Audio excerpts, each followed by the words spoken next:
तो अब आगे कहते हैं कि ये जो अध्यवसान है, माने जो राग रूप भाव है, ये अपनी अर्थ क्रिया को करने वाला नहीं है।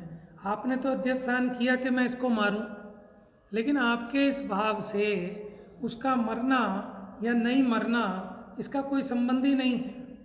तो फिर आपका ये जो भाव हुआ कि मैं इसको मारूं, वो भाव कैसा हुआ? निरर्थक।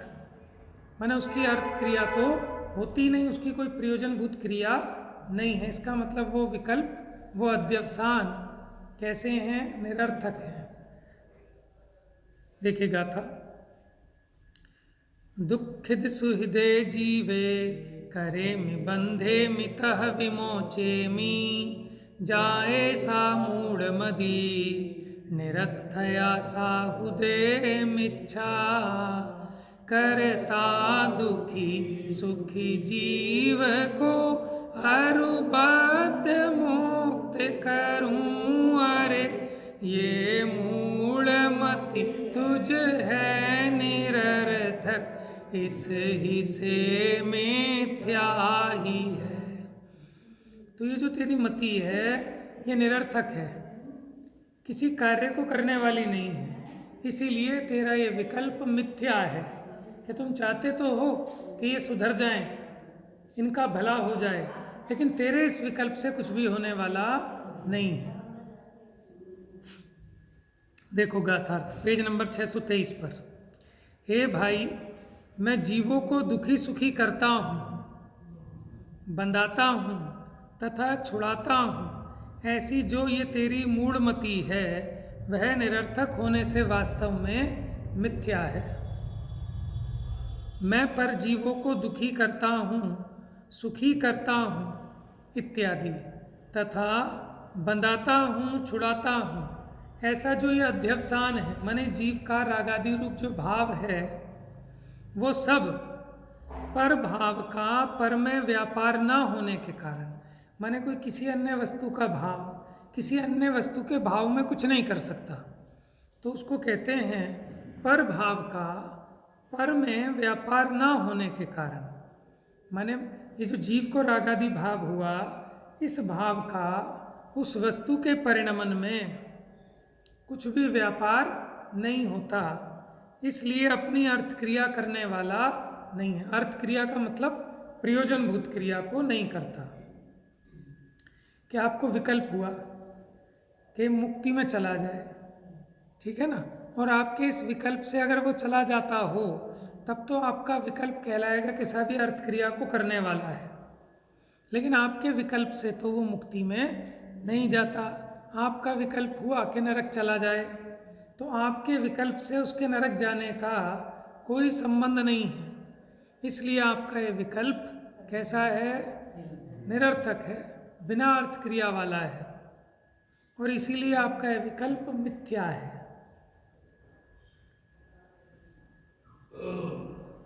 इसलिए मैं आकाश पुष्प को तोड़ता हूँ। अब देखो आकाश जो है, आकाश पुष्प कुछ नहीं होते, क्योंकि आकाश तो स्पेस को कहते हैं, खाली जगह को। इसमें कहाँ पुष्प होते हैं? ठीक है ना, जैसे आकाश में पुष्प नहीं होते, उसी प्रकार ये अध्यवसान भी कैसे हैं? मिथ्या रूप है, माने इनका कार्य नहीं देखा जाता। देखो पर के लिए तो निरर्थक है और अपने लिए कैसे हैं? दुख रूप है, अनर्थकारी है। लिखा ना, अध्यवसान की भांति मिथ्या रूप है, मात्र अपने अनर्थ के लिए ही है, माने स्वयं की हानि का कारण है, पर का तो कुछ भी नहीं कर सकते। माने हमें जितनी भी इच्छाएं होती हैं, जितने भी विकल्प होते हैं, जितनी भी हमारे अध्यवसान हैं, वो सब के सब निरर्थक हैं, क्योंकि उस विकल्प के हिसाब से कार्य नहीं होता है, लेकिन अपना नुकसान ही होता है। माने जितने भी अपने को रागादि परिणाम आते हैं वो मेरा घात करते हैं। जो अपनी अर्थ क्रिया नहीं कर सकता वह निरर्थक है। अर्थ क्रिया माने प्रयोजनभूत क्रिया, अथवा जिसका विषय नहीं है वह निरर्थक है।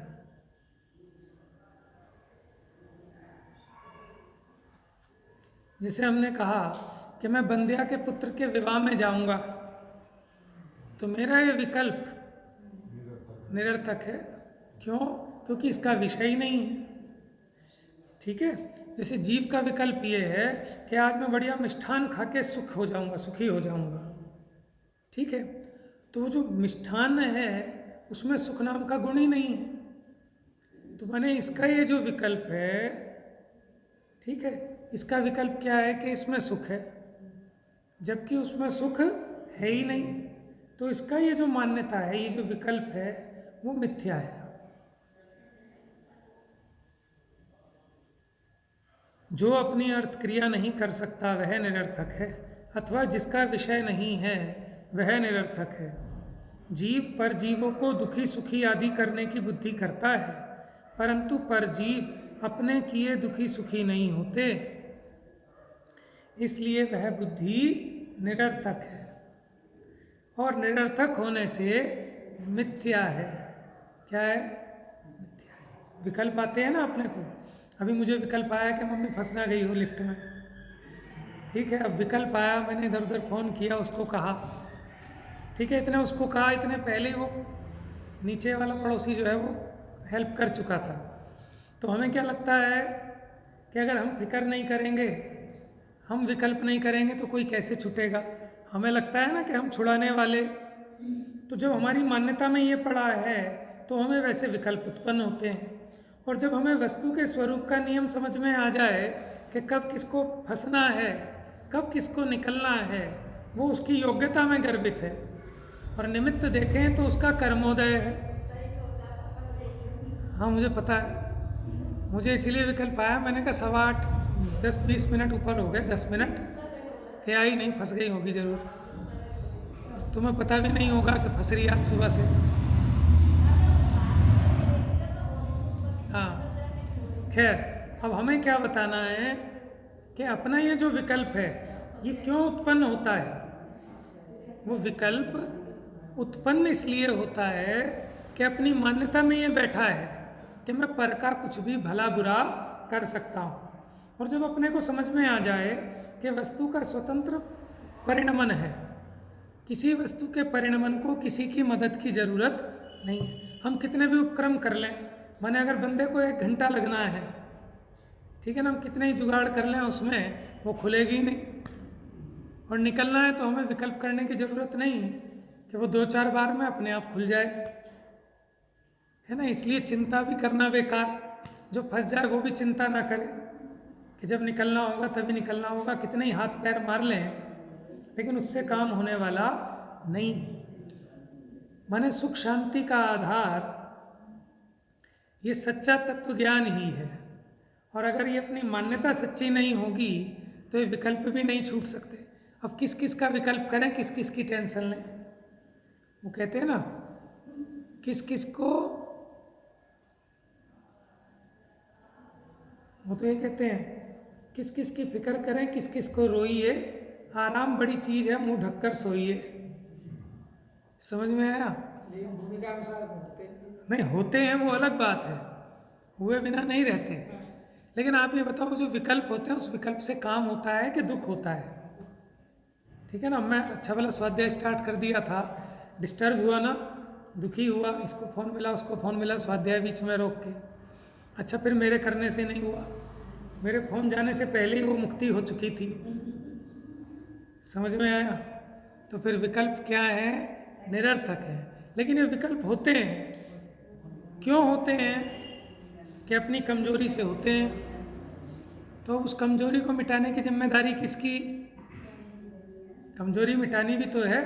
अगर देखो, 2 चीज़ें हैं, एक तो विपरीतता है और एक कमजोरी है। अगर बुद्धि उल्टी बैठी है कि मैं बचा सकता हूँ, मैं फंसा सकता हूँ, मैं सुखी कर सकता हूँ, मैं दुखी कर सकता हूँ, वो कमजोरी नहीं है, वो तो विपरीतता है।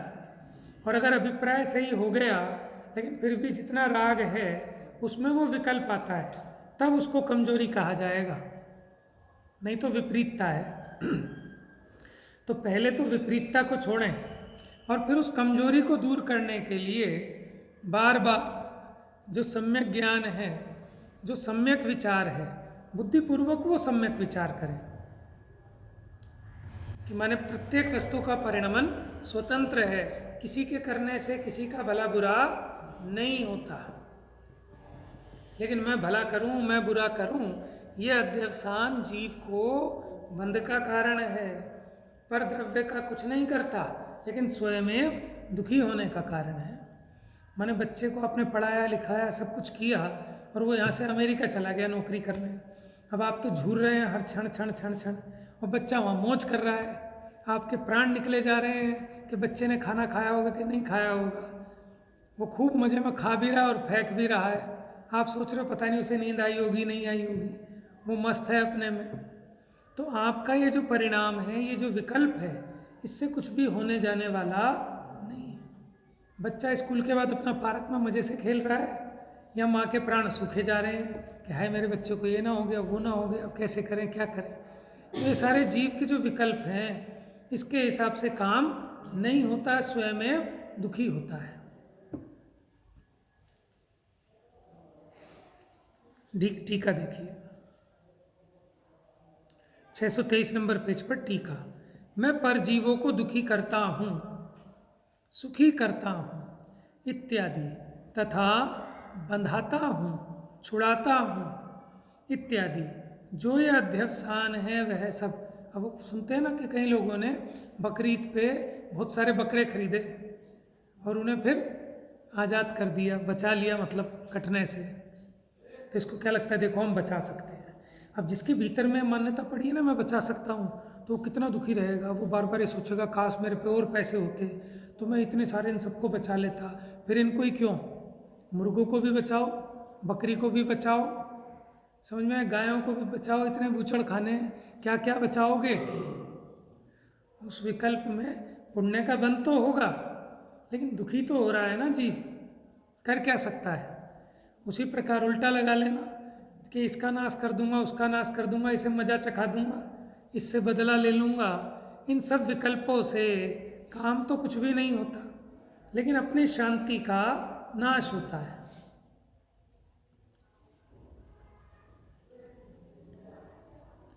तो ये सब परभाव का पर में व्यापार ना होने के कारण अपनी अर्थ क्रिया करने वाला नहीं है। इसलिए मैं आकाश पुष्प को तोड़ता हूँ ऐसे अध्यवसान की भांति। जैसे कि मैं आकाश पुष्प को तोड़ता हूँ, ये विकल्प मिथ्या है, उसी प्रकार ये सब जो अध्यवसान भाव हैं ये मिथ्या हैं, मात्र अपने अनर्थ के लिए ही हैं। हाँ, इनसे एक काम होता है, क्या कि दुख होता है, अर्थात मात्र अपने लिए ही हानि का कारण होता है, पर का तो कुछ कर नहीं सकता। अब माँ कितनी उसे दही और क्या क्या खिला पिला के भेजती है, पेपर देने जा रहा है मेरा लाल, फर्स्ट आइयो, और गुड़ और दही खा के जा तो पेपर बढ़िया होगा। समझ में, हमने भी अपनाया बचपन में टोट के, और ये माना कि हाँ साहब इससे बढ़िया हो जाएगा पेपर। और पेपर स्टार्ट करते हैं, सबसे पहले यहाँ एक कॉलम इधर, एक कॉलम इधर लिखा श्री महावीराय नमः, इधर लिख दिया जय माता दी। समझ में आया। तो ये जीव को क्या लगता है कि मेरे इन विकल्पों से बढ़िया हो जाएगा, और पेपर स्टार्ट करने से पहले 9 बार नमोकार मंत्र पढ़ा बोर्ड के एग्जाम में जब बैठे, तो भैया इससे पेपर पास हो जाएगा। ये तेरी मान्यता मिथ्या है। विकल्पों के हिसाब से परद्रव्य में कुछ परिणमन नहीं होता।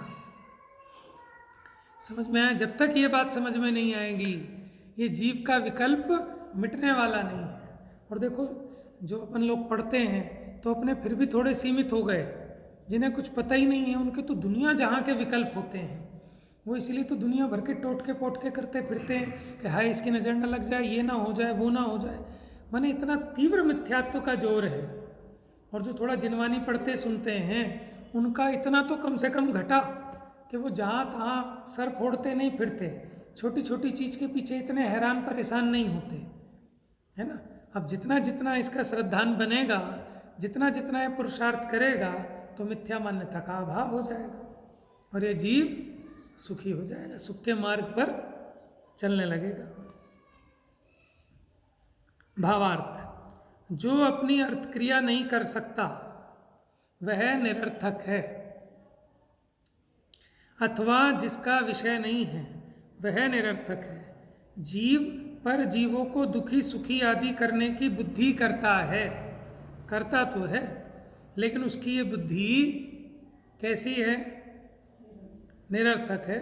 और अपने लिए, पंडित जी का बोल है ना क्या, कि ये विकल्प पर के लिए तो निरर्थक है, अकिंचित कर है, और अपने लिए अनर्थकारी है। परंतु परजीव अपने किए सुखी दुखी नहीं होते, इसलिए वह बुद्धि निरर्थक है, और निरर्थक होने से मिथ्या है, झूठी है। तात्पर्य वृत्ति में देखो। अब देखो, पढ़ने सब में तो आसान है, लेकिन अब इस पे मेहनत की ज़रूरत क्या है कि निरंतर हम कदम कदम पे जब भी हमारे जीवन में प्रसंग बनते हैं तो हम इस चीज़ को विचार करें बुद्धिपूर्वक। तो जितना इसमें विचार करेंगे उतना माल निकलेगा। जैसे गन्ना है, उसे जितना उसमें मशीन में बार बार कोल्हू में पेला जाएगा उतनी उसकी मिठास बढ़ती जाती है, उतना मीठा निकलता है फिर। उसी प्रकार अभ्यास करने से ये अपना जो मिथ्या अभिप्राय है ये नष्ट होता है। तो ज्ञानाभ्यास करे मन माही, ठीक है ना। तो पढ़ के समझा हमने, लेकिन इसका अभ्यास के लिए तो पूरे जिंदगी में करना है इसका अभ्यास, और जितना अभ्यास करेंगे उसका लाभ होगा। माने बच्चे ने एक सवाल समझ लिया, उसके बाद वो 20 सवाल निकाल के देखता है। क्यों? अभ्यास जरूरी है। और फिर घर में भी होमवर्क में अभ्यास दिया जाता है, क्योंकि अभ्यास करता है तो उसकी भाव वासना होती है, उसको स्पष्टीकरण होता है, फिर वो विद्या पक्की होती है कि जब काम आएगी, नहीं तो विस्मृत हो जाए। अभी आपने यहाँ सुना, ठीक है, अभी आपको समझ में भी आ गया, मान लो भाव वासना भी हो गई, लेकिन जीव अगर निरंतर इसका अपने जीवन में अभ्यास ना करे, बार बार इसको लगा के ना देखे, ठीक है ना। कभी कोई व्यक्ति आपकी प्रशंसा करता है, अगले दिन आपकी निंदा करने लगता है, तो अब आप वहाँ विचार करो, तत्व विचार कि ये ऐसा क्यों हो रहा है, कि वस्तु का स्वतंत्र परिणमन है, एक बात। दूसरा, अपने कर्म का उदय, ठीक है ना। जब यश कीर्ति का होए तो वही प्रशंसा करने आ जाए, अयश कीर्ति का उदय आए तो वही व्यक्ति प्रतिकूल हो जाए, निंदा करने लग जाए, तो उस बेचारे का क्या कसूर है ना। ये तो अपने ही कर्म के उदय का निमित्त है, और वस्तु का परिणमन स्वतंत्र है। अब ये जीव बार बार ऐसा लगाएगा तो फिर इसको शांति अपने आप उत्पन्न होगी, ये दुखी नहीं होगा उतना। इस प्रकार बंध के हेतु रूप से निर्धारित अध्यवसान का अपनी क्रियाकारी पने का अभाव होने से मिथ्यापना, असत्यपना दिखाते हैं। हे भव्य जीवो, हाँ, मैं जीवों को सुखी दुखी करता हूँ, बांधता हूँ और छोड़ता हूँ, ठीक है। मैंने इसको, कोई एक राजा सोचता है मैंने इसको बंधन में बंधा लिया, मैंने इसको जीत लिया, मैंने इसको आज़ाद कर दिया, कि तू कौन बांधने वाला और कौन आज़ाद करने वाला। हाँ, तू बस विकल्प करता है, ठीक है ना। आप जो कह रहे हो आते हैं, तो विकल्प आते हैं, लेकिन हमारे उस विकल्प से काम नहीं होता, ये अपने को पक्का करना है। अगर अपने को ये लगता है कि देखो मैंने विकल्प किया तो काम हुआ, नहीं तो भैया काम बिगड़ गया था, सही टाइम पे हो गया विकल्प। कि वहाँ भी विचार करें कि विकल्प से हुआ कि वस्तु की अपनी योग्यता से हुआ। बात समझ में आ रही है ना। क्योंकि अगर हमारे करने से हो तो हम तो न जाने भगवान क्या कर दें, दुनिया पलट दें पूरी। समझ में अच्छा ही है कि किसी के करने और चाहने से नहीं होता। क्योंकि हर एक व्यक्ति जो है ना पूरे विश्वासनगर पे कब्जा करना चाहता है, और विश्वासनगर ही क्यों, पूरी दुनिया के तीनों लोकों पे एक एक व्यक्ति कब्जा चाहता है। लोक तो एक है, और जीव अनंतानंत हैं। अब बताओ कैसे पूर्ति होगी, है?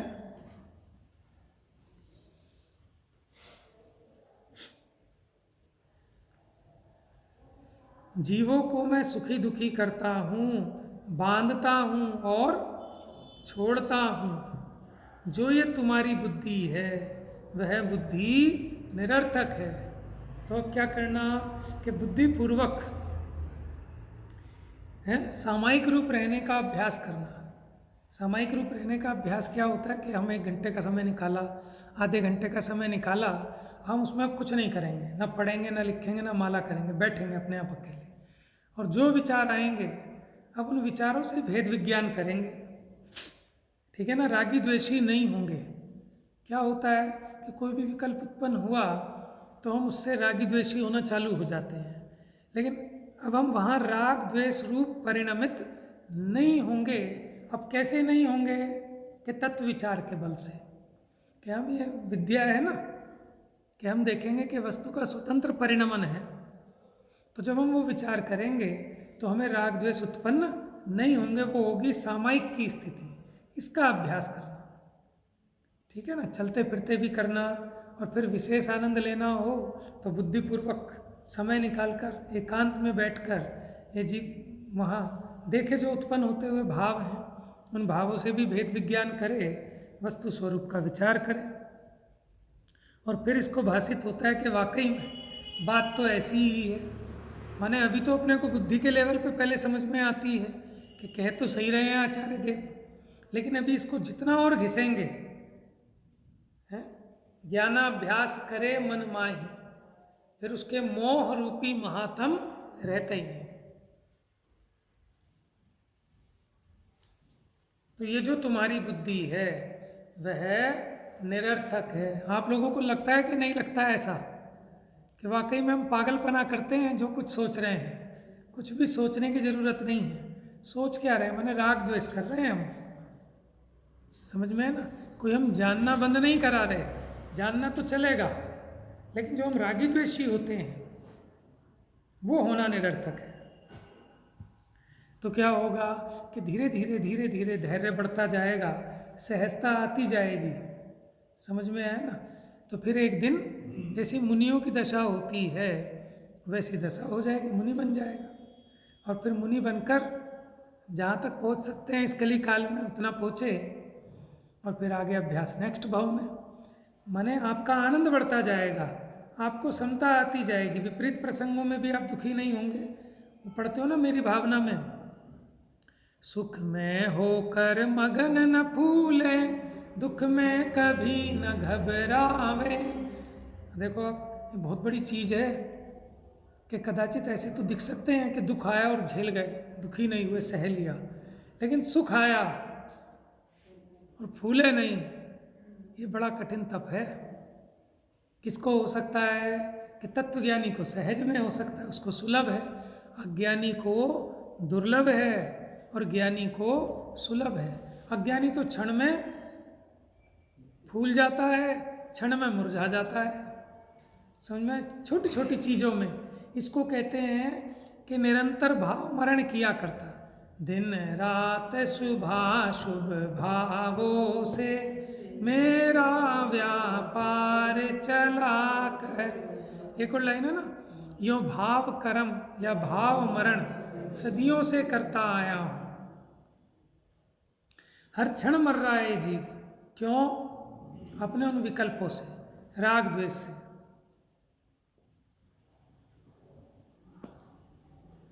और वो है ना, अब हम अमर भय न मरेंगे। क्यों नहीं मरेंगे?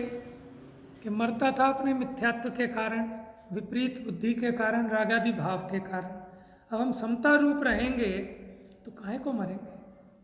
समझ में? किसी के हैरानी परेशानी हो, घर में बीमारियों का ही निवास जम गया हो, एक ठीक होता है दूसरा पड़ जाता है, हॉस्पिटलाइज है, ये है उसका ऑपरेशन, इसका ये उसका वो, तो जीव क्या कहता है? साहब हम तो मर रहे हैं बस।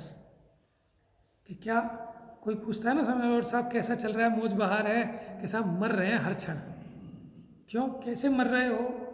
कि उन विकल्पों की आंधी में, क्योंकि अपने हिसाब से परिणमन चाहता है, सो तो होता नहीं। कि तू ऐसा चाह क्यों रहा है? तेरे चाहने से थोड़ी होगा। अब ये जीव सोचे कि साहब घर में बीमारी ना आए, तो तेरे चाहने से इस शरीर का परिणमन नहीं चलता। आनी है तो आनी है, नहीं आनी तो नहीं आनी। तू क्यों सोच करे मन कूड़ो, होए वज्र ज्यों हीरा रे। जो जो देखी वीतराग ने, सो सो होसी। तो वीतरागियों ने देखी है इसलिए होती है, या होनी है ऐसी देखी है?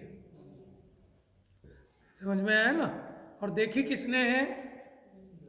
सर्वज्ञ देखते हैं कि वीतरागी देखते हैं? क्यों? दोनों एक ही बात है ना? लेकिन फिर ये क्यों लिखा जो देखी वीतराग ने, वीतरागी सर्वज्ञ कि भैया वीतरागी, एक तो बात ये है कि वीतराग हुए बिना सर्वज्ञता आती नहीं है, ठीक है। और सच में वीतरागी हैं इसलिए कोई राग द्वेष के कारण उल्टा नहीं देख रहे कि भगवान तुमने ऐसा क्यों देखा, मेरा फेल होना क्यों देखा, भगवान मैंने मेरी ऐसे गरीबी क्यों देखी, हे भगवान काश तुम मेरी अमीरी देख लेते। तो वो भैया वीतरागी हैं। कोई ऐसे तो बुद्धिपूर्वक जैसे किसी ने सपना देख लिया और सपने में जो देखा वही सच होता है तो उसके हाथ पैर जोड़ते हैं, भगवान भाई थोड़ा कुछ अच्छा देख लियो। कई लोग ऐसा कहते हैं इसकी काली जुबान है कि भाई मेरे लिए कुछ अच्छा बोल दे। ये जो लोग हैं ना, ये हिजड़ों से इतना डरते हैं। वो डरते क्यों हैं कि वो इसलिए डरते हैं, इनको लगता है भैया इनके मुंह से जो निकल गया, इनकी जो बात है ना वो बड़ी सच्ची हो जाती है, इनकी बद्दुआ बहुत बुरी होती है, तो बद्दुआ नहीं लेनी चाहिए। चाहे गरीब आदमी भी उस पर ना भी हो तो उधार लेके देगा। क्यों कि अंदर से भयभीत है, उसको लगता है कि अगर ये बुरा कह देगा तो बुरा हो जाएगा और ये भला कह देगा तो भला हो जाएगा। कि अगर उनके कहने से भला होता है तो अपना भला करने क्यों भीख मांगते फिरते हैं? लेकिन इसको ये बात समझ में नहीं आती। इसको लगता है कि इसने दुआ दे दी तो माने अब तो कल्याण हो जाएगा, तो लुट रहा है जीव।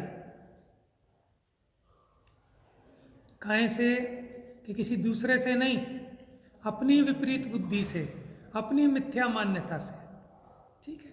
व्यवहार में सबका यथा योग्य सम्मान भी करना कि साहब आप ही की बदौलत है, जो कुछ है सब आपका ही है, आप नहीं होते तो हमें कौन मार्गदर्शन देने वाला था, हम गांव से आए थे, हम क्या थे, आपने भाई साहब कमरा दिला दिया यहाँ किराए पे, आपने दुकान दिला दी किराए पे, तो ये तो उपकार मानता है, ठीक है ना।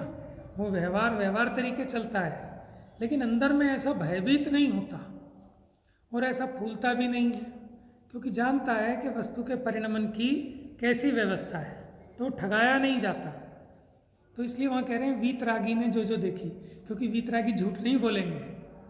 कोई रागी द्वेषी हो, देखे तो कुछ और कह दे कुछ और। समझ में आया? वो ज्योतिषी जो पैसे के लालची हैं, उनने देखा तो भैया इसकी तो उम्र थोड़ी है, लेकिन अगर अब मैं इसे बताऊंगा कि तू तो 3 दिन में मरने वाला है, तो काहे को 101 रुपया दे गए। समझ में आया? तो कहते हैं अरे भैया तुम्हारी तो किस्मत बहुत बढ़िया है, ठीक है। जो छल प्रपंच से जैसे भी उसको कर पाएगा वो वैसा करता है। कदाचित ये भी कह दे कि तेरी 3 दिन की आयु है, तो फिर वो पूछेगा महाराज कुछ उपाय बताओ। क्या उपाय तो है, लेकिन खर्चा बहुत है, अनुष्ठान करना पड़ेगा। समझ में आया? तो तेरे अनुष्ठान करने से अगर बदल जाएगा तो फिर जो तू ये देख रहा है वो झूठा हो गया। तो ये तो हो गया रागी का देखा हुआ, तो वो रागी का देखा हुआ नहीं है, वो वीतरागी का देखा हुआ है। तो इसलिए जो देखी वीतराग ने, सो होसी वीरा रे, अनहोनी कबहू नहीं होसी। कि जो नहीं होने योग्य है, जिस काम की योग्यता नहीं है वो कभी होता नहीं, और जो होने वाला है वो कभी किसी के रोके रुकता नहीं। तो फिर तू क्यों सोच करे मन कूड़ो, कि अपने मन को कूड़ा क्यों करता है, दुखी क्यों करता है? क्योंकि तेरे सोचने से कुछ भी होने वाला होए वज्र ज्यों हीरा रे। जैसे हीरा पत्थर हो जाए, ऐसे तू है तो ज्ञान स्वभावी, आनंद स्वभावी, लेकिन तू अज्ञानी हो रहा है, दुखी हो रहा है सोच सोच के।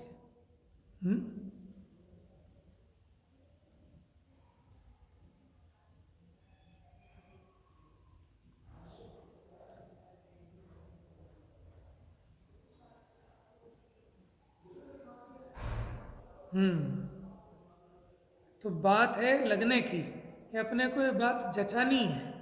पहले बुद्धि पे समझ में आएगी, ठीक है ना। फिर जब उसको प्रयोग में लेंगे तो वो फिर अपने को क्लियर उसकी भाव वासना हो जाएगी कि वाकई में हमने तो अपना के देखा है।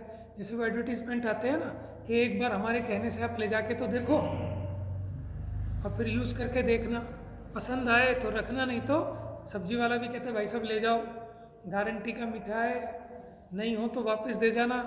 सब्जी वाला सब्जी को कहता है कि बहुत बढ़िया सब्जी है, पसंद नहीं आए तो बनी हुई वो वापस ले लेंगे।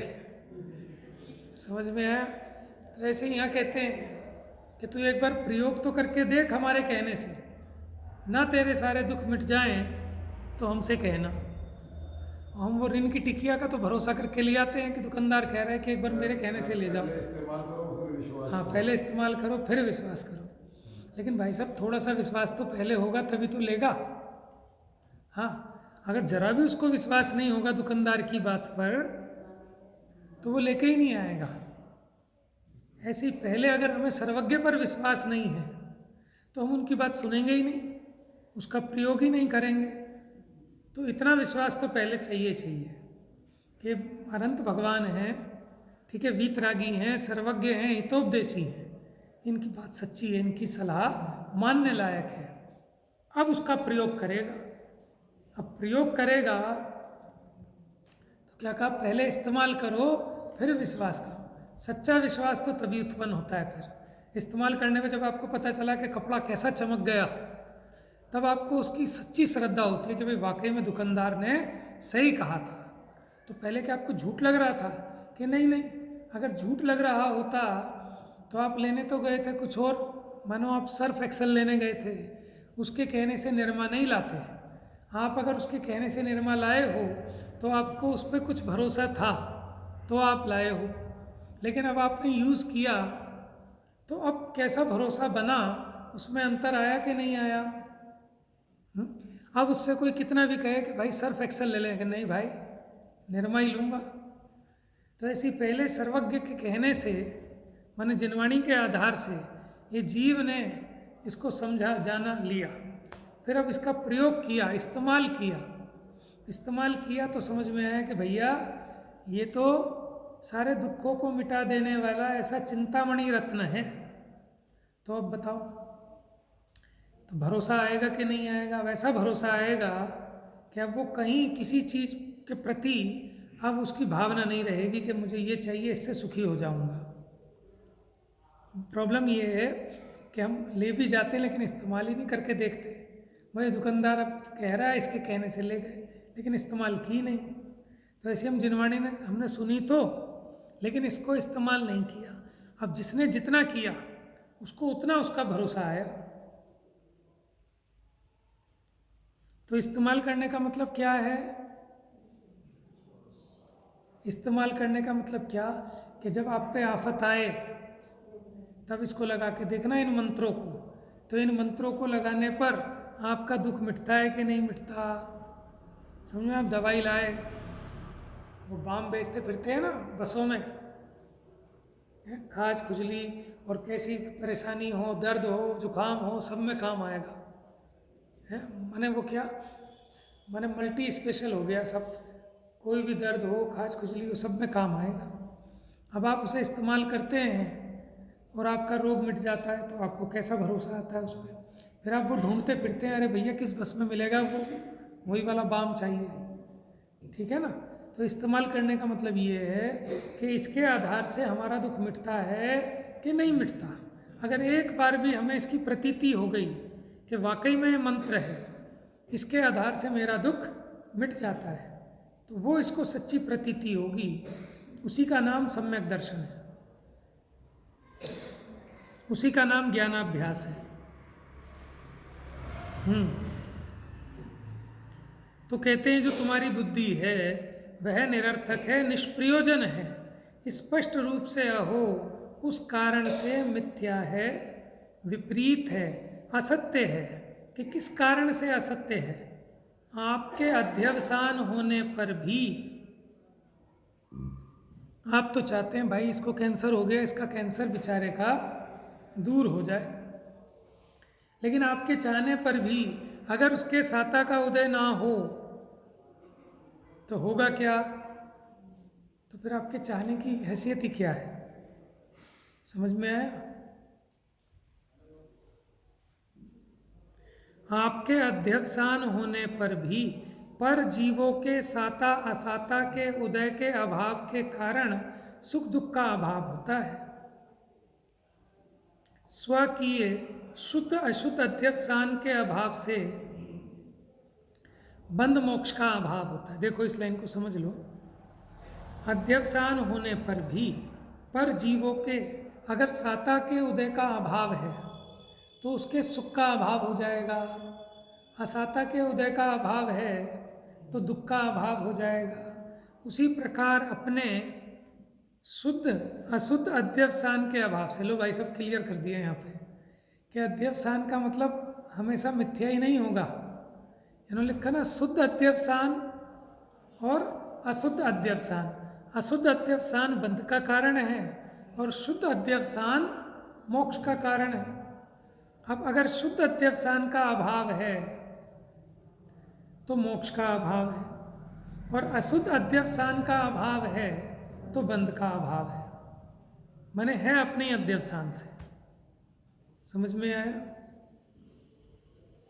शुद्ध अध्यवसान क्या है कि सम्यक विकल्प, आपकी सम्यक मान्यता वो बंध से छुड़ाने वाली है, और विपरीत मान्यता मोक्ष से छुड़ाने वाली है, माने मोक्ष से दूर रखने वाली है, बंध को करने वाली है।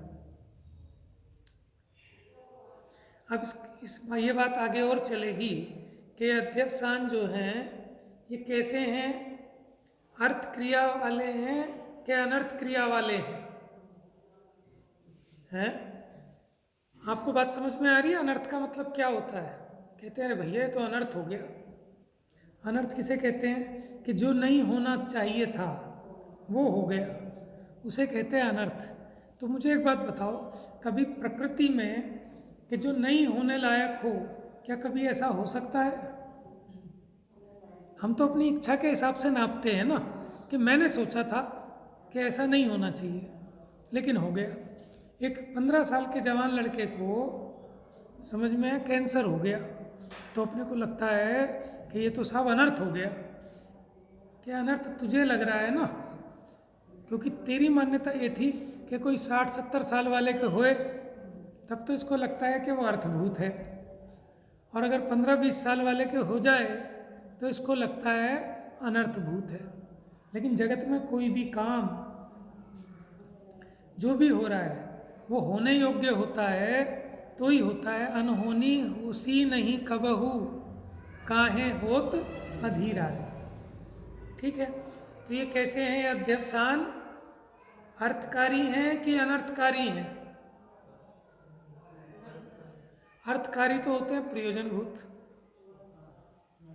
अनर्थकारी अगर सम्यक है तो अर्थकारी है। सम्यक है तो अर्थकारी है। हाँ, अभी तो हम मिथ्या की बात कर रहे हैं। मिथ्या है तो अर्थकारी है। समझ में आया? बहुत बढ़िया, ये भी आपने सही बात पकड़ ली है इसको कि सही बात है। कौन से अध्यवसान की बात पूछ रहे हो ये तो बताओ कि अगर सम्यक अध्यवसान है तो अर्थकारी है क्योंकि उनका विषय है, और मिथ्या अध्यवसान है तो वो अनर्थकारी। सम्यक अध्यवसान क्या होगा कि सम्यक अध्यवसान ये होगा कि अनहोनी होसी नहीं कबहू। ठीक है ना, ये हो गया सम्यक अध्यवसान, ये अर्थकारी क्योंकि ऐसे ही है वस्तु का स्वरूप। और भैया अपने भला करने से तो भला होगा, हम इसका भला नहीं करेंगे तो इसका भला कैसे होगा, हम इसका बुरा नहीं करेंगे तो बुरा कैसे होगा। ये जो अध्यवसान है ये कैसा है? ये अनर्थकारी है, मिथ्या है। तो यानी सही सेंटेंस ये हुआ कि मिथ्या अध्यवसान अनर्थकारी है। समझ में आया? और पंडित जी का ये कोटेशन है कि पर के लिए अकिंचित कर और अपने लिए अनर्थकारी। यहाँ क्या कह रहे हैं कि वो विकल्प पर के लिए भी अनर्थकारी है। अनर्थकारी का मतलब क्या है कि उनका प्रयोजनभूत कार्य नहीं होता। शेष चर्चा कल करेंगे, अब इसकी समय हो गया। मिथ्यात्म नाश वे को ज्ञान के